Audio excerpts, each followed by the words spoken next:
Ladies and gentlemen, we're here at Burnout Wars at J Oklahoma at Lifted Truck Nationals, and cruising through the crowd, I happen to see my boy here. I'm very proud of this man because years ago, I saw what he was doing with a little non-profit called Skids for Kids, which they raise money and toy drives for children's hospitals. It started out with just this guy, and now it has grown to a group of something like, you got 15 senders in it, right? Yeah, 15 drivers now. We only got 3 here today. So, my name's Andrew Angley, owner, founder of Skids for Kids USA. You can find us skidsforkidsusa.com, Skids for Kids USA, Facebook, Instagram. You can get merch, donate. and this is a legit organization. This is not some scam. We've donated $98,000. So our next event will be our $100,000 milestone. Dude, my man. All right. Well, look, enough of that. Good-hearted stuff all around. But let's get into the sauce here, right? Because I have not seen you in this truck before. So, yeah, tell you what, I'm going to give you the mic. I want you to walk me through what this thing's all about. All right. This is the actual Burnout Car. This is Burnt Toast. It has had quite a few revisions in the past year, but over winter we changed it to, it's a 6.0 LS, just bored 5 over. All Texas speed internals, Tsunami V2 cam, 13-to-1 compression. It's on methanol, everything in the top end, ported, oversized valves, Texas speed Titan intake, and some awesome headers that make it super loud. We're running 490 gears too, so we can run overdrive burnouts all day long. Overdrive burnouts. Okay, that's a new one. Let's jump to the inside really quick. Let's check this thing out. So super basic. We're powered off a Holley Dominator because you need a Dominator to run methanol. Yep. And then literally that's it. Sheet metal dash, switch panel. The panels do lights, ECU, 2-step, and that's all I need. Hell yeah, man. Yep. Super basic build, honestly, but it does super good burnouts. I cannot wait to see that. Yeah. Definitely gonna shred some tires. You said you have 490 gears in the back? Yeah, it was built to be an 8th-mile truck. What rear end's in it? 10-bolt. 10 bolt. Yep. Another 10 bolt. Surprisingly holding up. That's shocking. It's got true track in it too, so Okay. it has a little bit done to it, not quite stock. Rock and roll. So this is rad. But I saw this sick looking second gen pull in next to you. Is this one of your boys? Yep, this is my buddy Casey, and you're definitely gonna have to check his ride out. All right, let's go do that right now. Casey, where you at? All right, so Casey, we saw your second gen sitting here. We had to come, get the rundown on it. What's the year and what are we packing? It's an 81 Camaro, small block Chevy, Okay. aluminum heads, nothing crazy, 300 horse, 5-speed. That's it. We drive it to events and do burnouts and drive it home. Hell yeah. Wait, stick shift car. Yep, 5-speed. All right, 3-pedal guys still out here representing. Now, I see you got that Edelbrock carb on there. Is that straight out of the box? No, it's a little tuned up for me, but Okay. nothing crazy. As the old folks would say, warmed over. It's got a cam in it? Yes, 540, 560 lift cam, so pretty gnarly for a small block, Okay. Wait, solid roller or like flat? Still hydraulic flat. Damn, so keeping it old school. But this thing parties. Okay, let's go and check out the interior real quick. Walk around. I see you got yourself some race buckets in here. Yeah, they were Amazon specials, So how long have you had this thing, by the way? 10 years going on, 10 years. Nice. What'd you pick it up for 10 years ago? Like $2,300. You got the 5-inch tack down there. I love the license plate tunnel. Did you see the shifter in there too? Hell yeah. Just warm that up with a torch? Yep. Okay. I kind of do all that stuff myself. I own True Custom Mechanic, Southwest Missouri. I own my own little business. Sick, man. Yep. Oh, by the way, what rear end is in this?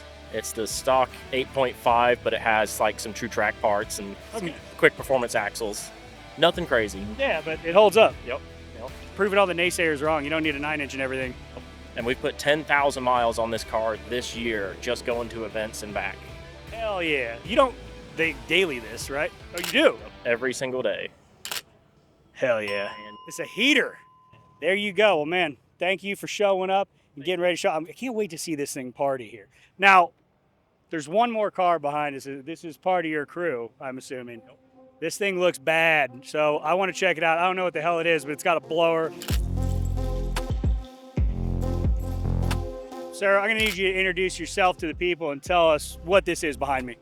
All right, my name's Colin Thomas. This is a 1940 rat rod. We call her Helen. Call her that because she's a nasty bitch.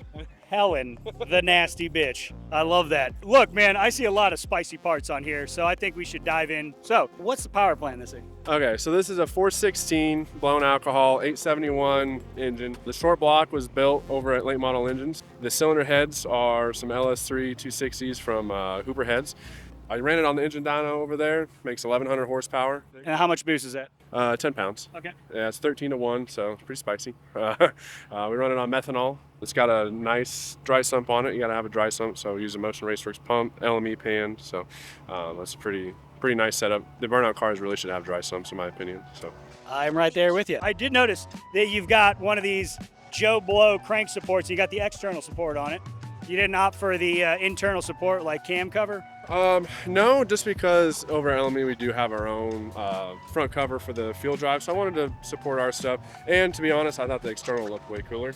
Little did I know, you can't run any accessories when you do that. So if there's one thing I'd recommend, if you want to drive it on the street, do the internal one so you can put an alternator or water pump or something like that. But other than that, pretty awesome. It's worked really good, and I've seen a lot of cranks fail, and got a lot of money in this thing. I don't want it to. Nobody likes breaking the end of their crankshaft off and then grenading everything else they, sunk into the thing. Where is this blower from, by the way? That blower is from Speedmaster. So it's a Speedmaster 871, same as an intake.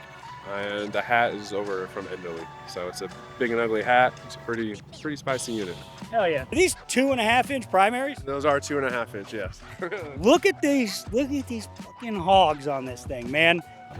They're a little bigger than any LS really needs, but burnouts aren't about making the peak power. They're about being the loudest thing possible. So I'm trying to make this as loud as it possibly can be. So. It sounds so sick. What are you running for transmission in this? It's a Turbo 400. Got a Speedmaster converter in there, bolt together converter. Works pretty well.